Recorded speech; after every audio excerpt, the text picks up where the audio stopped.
আল্লাহ রাব্বুল আলামিন কোরআনে কারীমের মধ্যে বলেন, ওয়ামা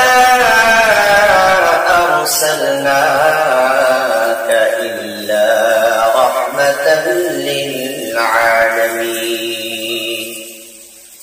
আমি আমার নবীকে, আমি আমার হাবিবকে সারা বিশ্ব জগতের জন্য রাহমাতাল লিল আলামিন করে পাঠিয়েছি। তিনি শুধু আরব দেশের জন্য নয়, তিনি শুধু মক্কা দেশের জন্য নয়, তিনি শুধু ইরাক ইরানের জন্য নয়, বরং তিনি বিশ্ব জগতের জন্য রাহমাতাল লিল আলামিন। তিনি শুধু আরব দেশের জন্য নয়, বরং তিনি সারা বিশ্ব জগতের জন্য তিনি হলেন রাহমাতাল লিল আলামিন। তিনি শুধু মুসলিমদের জন্য নয়, ইহুদি নাসারা খ্রিস্টান সকলের জন্য তিনি হলেন রাহমাতাল লিল আলামিন। মুসলমানদের জন্য তিনি যেমন রহমত স্বরূপ, ঠিক তেমনি ভাবে ইহুদি খ্রিস্টান নাসারা তাদের জন্য আল্লাহ রাসূল সাল্লাল্লাহু আলাইহি ওয়াসাল্লাম তিনি হলেন রাহমাতাল লিল আলামিন। মুসলমানদের জন্য তিনি তো নবী, এটা তো স্বাভাবিক, কিন্তু তিনি ইহুদি নাসারা খ্রিস্টান তাদের জন্য তিনি কিভাবে নবী?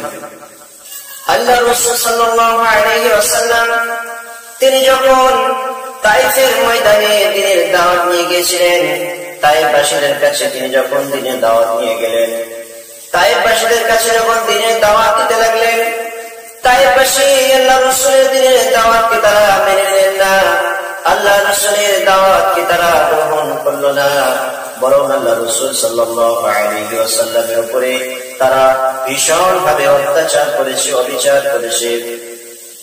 বিশ্বনবী রাহমাতাল লিল আলামিন তিনি যখন তাদের কাছে দাওয়াত দিতে লাগলেন, বিশ্বনবীকে পাগল বলে তায়েফের দুষ্টু ছেলেরা, তায়েফবাসীরা পাথর ছুঁড়ে বিশ্বনবী সাল্লাল্লাহু আলাইহি ওয়াসাল্লামের সমস্ত গায়ে তারা রক্তে রাঙিয়ে দিয়েছে।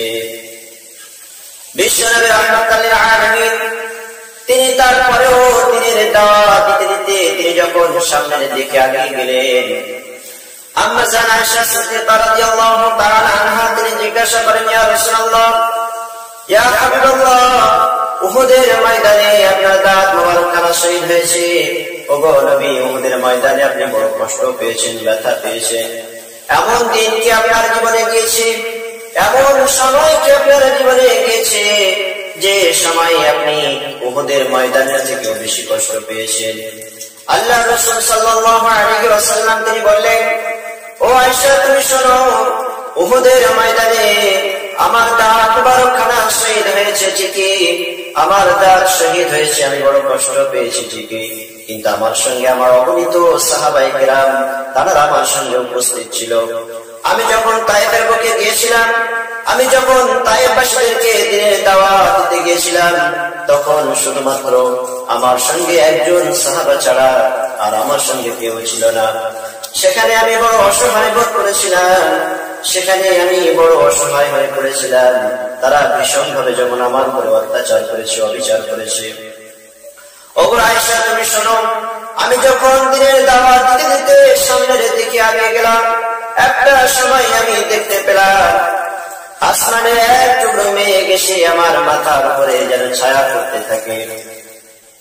ওগো আয়েশা, আমি মেঘের মধ্যে দেখলাম হযরত জিবরাইল আলাইহিস সালাতু ওয়াস সালাম তিনি আমাকে সালাম দিয়ে বললেন, ইয়া রাসূলুল্লাহ, ইয়া হাবিবাল্লাহ, ওগো নবীজি, আপনি তায়েফের ময়দানে বড় কষ্ট পেয়েছেন, ব্যথা পেয়েছেন, তায়েফবাসীরা আপনার উপরে অত্যাচার করেছে, অবিচার করেছে।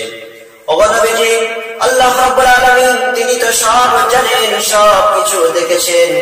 ওই যে উহুদ পাহাড় দেখেন, ওই উহুদ পাহাড়ের দায়িত্বশীল ফেরেশতাদেরকে আপনার কাছে পাঠিয়ে দিয়েছেন, আপনি তাদেরকে আদেশ করুন, তারা আপনার জন্য সাহায্য করবে। উহুদ পাহাড়ের ওই সমস্ত ফেরেশতারা তারা যখন বিশ্বনবী সাল্লাল্লাহু আলাইহি ওয়াসাল্লামের কাছে এসে বললেন, ইয়া রাসূলুল্লাহ, ইয়া হাবিবাল্লাহ, ওগো নবীজি, আপনি আমাকে আদেশ করুন, আমাদেরকে আপনি আদেশ করুন। এই যে উহুদ পাহাড় আপনি দেখেন, এই উহুদ পাহাড় নিয়ে এই সমস্ত তায়েফবাসীদেরকে আমরা পিষে তাদেরকে আমরা ধ্বংস করে দিই, তাদেরকে চিরতরে দুনিয়া থেকে আমরা বিদায় করে দিই। আল্লাহ রাসূল সাল্লাল্লাহু আলাইহি ওয়াসাল্লাম তিনি কি করলেন? রক্তমাখা হাত নিয়ে, রক্তমাখা তিনি বললেন যে না না, তাদেরকে যদি তোমরা মেরে দাও, তাদেরকে যদি তোমরা ধ্বংস করে দাও, তাহলে আমি নবী আমি দ্বীনের দাওয়াতটা কাদের কাছে পৌঁছে দিব। আল্লাহ রাসূল সাল্লাল্লাহু আলাইহি ওয়াসাল্লাম তিনি রক্তমাখা দুহাত আকাশের দিকে তুলে দিয়ে তিনি বলেন, ও রব্বুল আলামিন, তারা তো আমাকে বুঝতে পারেনি, রব্বুল আলামিন তারা তো আমাকে চিনতে পারেনি, তারা আমার উপরে অত্যাচার করেছে, অবিচার করেছে, তারা অন্যায় করেছে। রব্বুল আলামিন আপনি তাদের উপরে গজব দেবেন না, আপনি তাদের উপরে আযাব দেবেন না, তাদেরকে আপনি ধ্বংস করে দেবেন না। ও রব্বুল আলামিন তারা ভুল করেছে, আপনি তাদেরকে ক্ষমা করে দিন, আপনি তাদেরকে মাফ করে দিন। ও রব্বুল আলামিন আপনি তাদেরকে হিদায়াত দান করুন। আল্লাহ রাসূল সাল্লাল্লাহু আলাইহি ওয়াসাল্লাম তিনি রক্তমাখা হাত নিয়ে, রক্তমাখা শরীর নিয়ে, এত ব্যথায় ব্যথিত হয়ে, এত কষ্ট পেয়ে, অত্যাচারিত হয়ে, তারপরে আল্লাহ রাব্বুল আলামিনের কাছে হাত তুলে ওই সমস্ত কাফের বেঈমানদের জন্য তিনি আল্লাহর কাছে দোয়া চাইছেন, আল্লাহ তাদেরকে তুমি হিদায়াত দাও, তাদেরকে তুমি মাফ করে দাও, তাদেরকে ক্ষমা করে দাও, তারা অবুঝ, তারা বোঝেনি। ও আল্লাহ তাদের উপরে তুমি আযাব দিও না, গজব দিও না, তাদেরকে তুমি ক্ষমা করে দাও। এই জন্য আল্লাহ রাসূল সাল্লাল্লাহু আলাইহি ওয়াসাল্লাম তিনি সারা বিশ্ব জগতের জন্য, শুধু মুসলিমদের জন্য নয়, বরং ইহুদি, নাসরা, খ্রিস্টান, বেঈমান সকলদের জন্য তিনি হলেন রাহমাতাল লিল আলামিন।